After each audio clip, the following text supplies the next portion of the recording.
안녕하세요. 글로벌 리포트 장량입니다. 저는 오늘 워싱턴 DC에서 매년 연말 한 달간 열리는 노천 시장 홀리데이 마켓에 나와 있습니다. 제 뒤로 간이 매장들 보이시죠? 이 홀리데이 마켓은요, 중세 유럽에서 시작된 크리스마스 마켓이 미국으로도 전파된 것인데요. 이 성탄절 시즌이면 미국 내 곳곳에서 열립니다. 워싱턴 홀리데이 마켓은 올해로 15회째인데요. 150여 명의 지역 예술가와 소상인들이 화려하고 아기자기한 수공예품과 장신구를 비롯해서 워싱턴 DC의 기념물들과 지형 지물을 소재로 한 예술 작품 등도 판매하고 있습니다.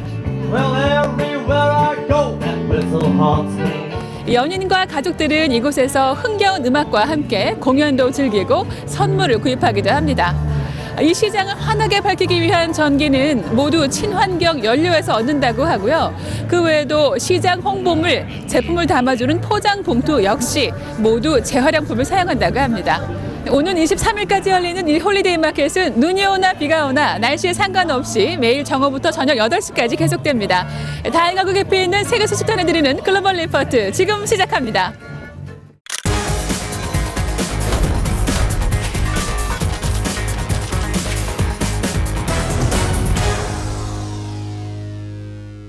네, 한 주간 전 세계인의 관심사를 해시태그로 살펴보는 해시태그 디스위크 시작합니다.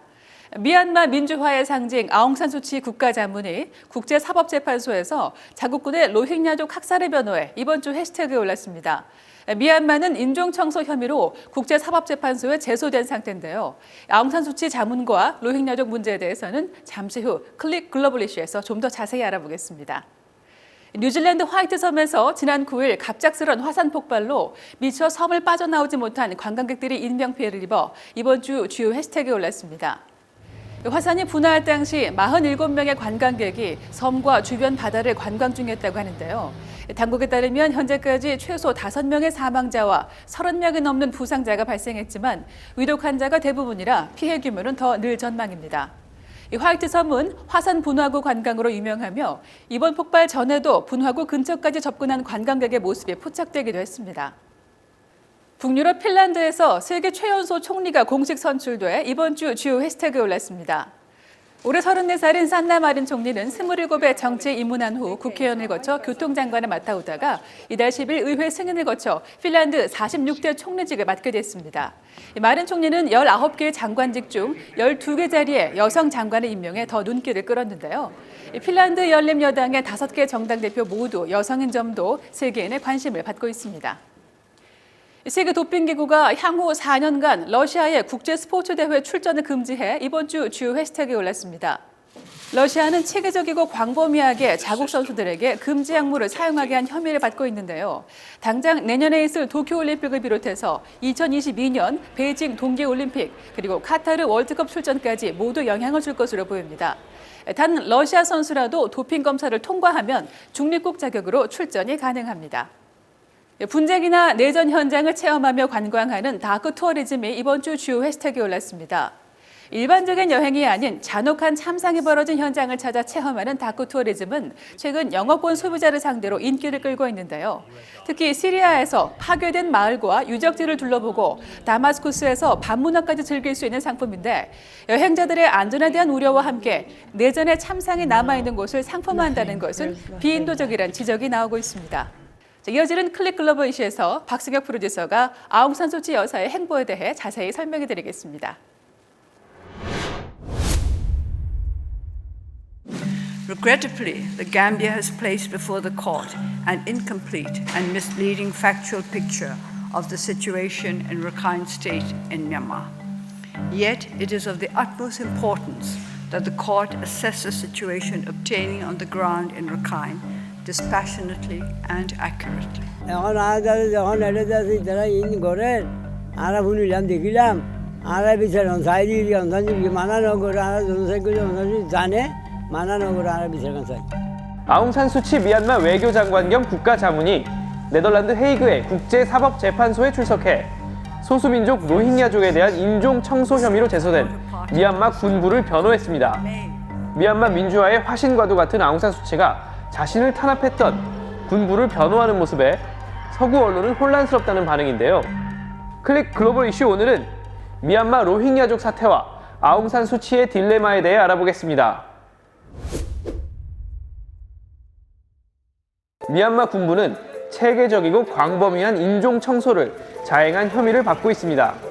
지난 2017년 로힝야족 밀집 지역인 라카인주에서 반군을 색출한다는 명목으로 로힝야족의 마을을 불태우고 민간인 학살 및 윤간 등 반인륜 범죄를 저질렀다는 건데요.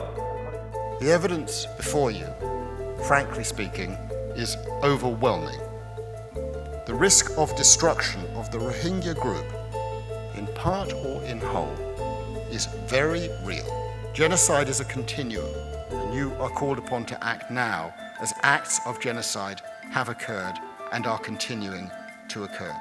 아웅산 수치는 국가 자문이자 외교장관 자격으로 국제사법재판소에서 군부를 변호한 겁니다. 헤이그에서는 그를 규탄하는 집회와 지지하는 집회가 동시에 열리기도 했죠. 잘 알려졌다시피 아웅산 수치는 미얀마 민주화 투쟁 당시 15년이나 가택연금을 당하면서도 군사 독재의 한 거에 미얀마의 민주화에 크게 기여한 인물이죠. 그는 미얀마 독립영웅 아웅산 장군의 고명딸로 외교관인 어머니를 따라 영국에서 자랐는데요. 영국인 남편과 결혼해 편안한 삶을 살 수 있었지만 40이 넘어 조국 미얀마의 민주화에 투신해 가혹한 탄압에 맞서 투쟁을 벌였습니다. 이 과정에서 두 아들과 생이별하고 남편의 장례식에도 참석하지 못하는 등 개인적으로 인고의 세월을 견뎌야 했죠. If we give up the call for the convening of the parliament, they would release all the detainees. But we have made it quite clear that we are not going to give up our demand that parliament be convened.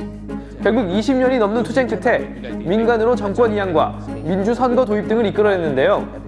이후 외교장관과 국가자문역의 자리에 올라 미얀마의 실질적인 지도자 역할을 하고 있습니다. 그러나 수치자문은 현실 정치에서 곧바로 아주 어려운 문제에 부딪힙니다. 바로 앞서 언급한 소수민족 로힝야족인데요. 이들에 대해 좀 더 자세히 알아보겠습니다. 벵골계 농경민족인 로힝야족은 불교가 대다수인 미얀마의 다른 민족과 달리 이슬람교를 믿으며 언어도 상이합니다. 군부는 최근 라카인주의 로힝야족을 상대로 인종 청소에 가까운 추방작전을 벌여왔습니다. 10년 전만 해도 130만 명에 달했던 미얀마의 로힝야족 인구는 잇따른 탈출 끝에 약 40만 명 수준까지 감소했는데요. 유엔조차 로힝야족을 세계에서 가장 박해받는 민족이라고 지칭할 정도입니다. 그런데 수치자문은 실권을 잡은 후에 군부의 로힝야족 탄압 중단을 촉구하기는커녕 유엔 인권이사회의 실태 조사를 거부했으며 로힝야족 탄압을 비난하는 국제사회를 향해 현실을 이해하지 못한다고 말하기까지 했는데요. 최근 일련의 위기는 오히려 로힝야족이 초래한 것이라고도 말했습니다. The danger of terrorist activities, which was the initial cause of events leading to the humanitarian crisis in Rakhine, remains real and present today. 민주화의 꽃이라는 수치자문은 왜 로힝야 문제에 이런 태도를 보이는 걸까요? 그 배경에는 생각보다 매우 복잡한 미얀마의 아픈 근현대사가 자리하고 있습니다. 문제의 근원은 영국이 미얀마를 지배하던 19세기 후반으로 거슬러 올라갑니다. 영국은 비옥한 라카인 지역의 농지를 벵골 출신 로힝야족에게 나눠주며 미얀마 땅으로 이주시켰는데요. 미얀마인들의 반란을 억압하면서 로힝야족을 중간 지배계층으로 이용하려는 분할 정복 정책을 펼친 겁니다. 토착민인 미얀마인 입장에서는 뒤늦게 이주해와 농지를 빼앗아간 로힝야족에 대해 감정이 좋을 수가 없는데요. 결국 1948년 영국으로부터 독립한 미얀마 정부는 로힝야족이 방글라데시에서 넘어온 벵골인이며 불법 체류자라고 규정했습니다. 하지만 이미 몇 세대가 미얀마에 살아온 로힝야족은 당연히 크게 반발했고 불교 사원을 불태우고 타 민족과 분쟁을 일으켜 보복이 또 보복을 부르는 악순환이 계속되어 왔습니다.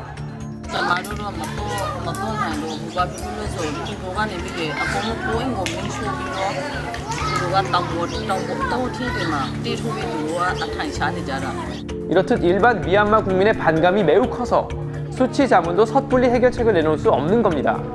자칫 로힝야족 문제로 군부와 충돌했다가 불교도가 다수인 국민의 반감을 살 수 있고 이는 군부에 쿠데타나 의회 해산의 구실을 줄 수도 있는데요. 수치 자문과 민주 진영은 지난 1990년 선거에서 이겼지만 곧바로 터진 군사 쿠데타로 20년 더 독재에 시달렸던 기억이 있죠. 즉 합법적 절차를 통해 군의 영향력을 제거할 수 있을 때까지 최대한 마찰을 피하려는 것으로 보입니다. 그렇다 해도 자신의 정치적 목표를 달성하기 위해 눈앞에서 벌어지는 최악의 인권 탄압을 외면한다는 비판을 피하기 어려운데요. 사실 수치 자문의 태도는 북한과 대화하기 위해 북한 인권 문제를 언급하지 말아야 하며 북한 내부의 시각으로 인권을 봐야 한다는 이른바 내재적 접근법과 다를 게 없다는 지적이 나옵니다. 그동안 수치 자문에게 인권상을 줬던 인권단체들은 앞다퉈 상훈을 취소하고 있고 수치 자문의 모교인 영국 옥스퍼드 대학조차 교정에 내걸렸던 그의 초상화를 창고로 치워버렸죠. 미국 역시 미얀마의 로힝야족 탄압을 심각한 인권 탄압으로 규정했습니다. 수치 자문은 노벨 평화상 수상 21년 만인 지난 2012년 마침내 직접 상을 받으면서 세상에 단 한 명의 양심수도 있어선 안 된다고 연설했습니다. 그런데 지금 난민 수용소에 갇혀있는 수만 명의 무고한 로힝야족 주민들 역시 잘못한 것 없이 단지 정치적인 이유로 박해를 당하고 있는 건 아닐까요?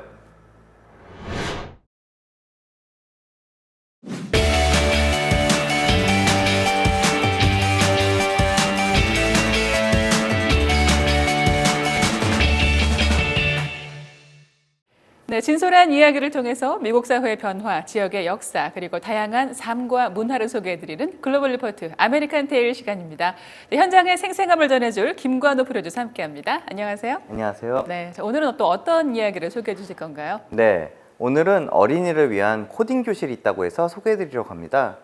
요즘 아이들이 비디오 게임을 굉장히 좋아하는데요.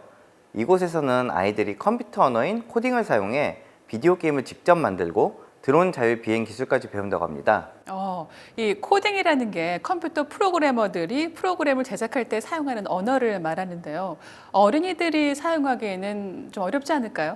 네, 그렇습니다. 말씀하신 대로 코딩은 일종의 언어이기 때문에 어릴 때부터 어린이 눈높이에 맞춰 교육시켜서 아이들이 즐기면서 자연스럽게 코딩의 원리를 익힌다고 합니다.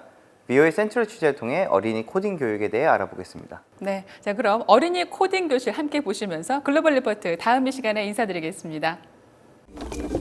My name is Ethan.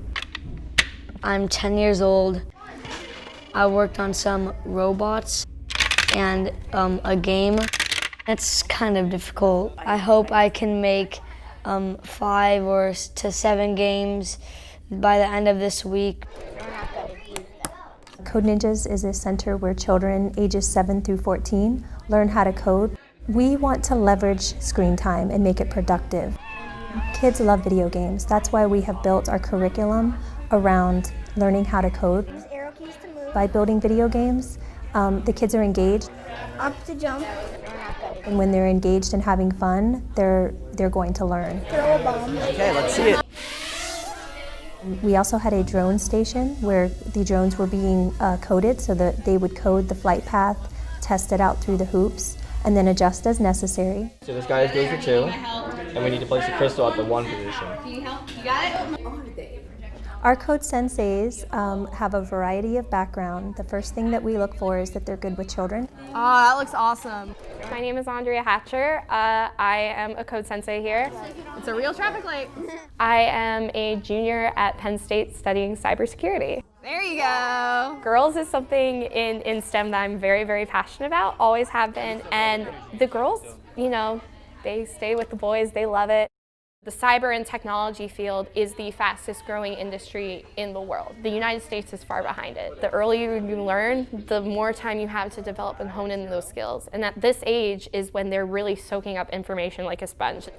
Parents are happy because the kids are happy, and at the end, they're able to show mom and dad what they built. I have an 8-year-old daughter, Marion, who has been coming to Code Ninjas for a bit now. Last week she created a video game where her creative dinosaur would follow the mouse around and catch the mouse. So each week she is creating video games on a very small scale that will eventually build to more advanced. Coding would be a very useful skill for her to see the back end of the video games that she loves playing and help her kind of formulate the necessary skill set to see if that is something that she wants to do. She's only 8, so it's really fun right now.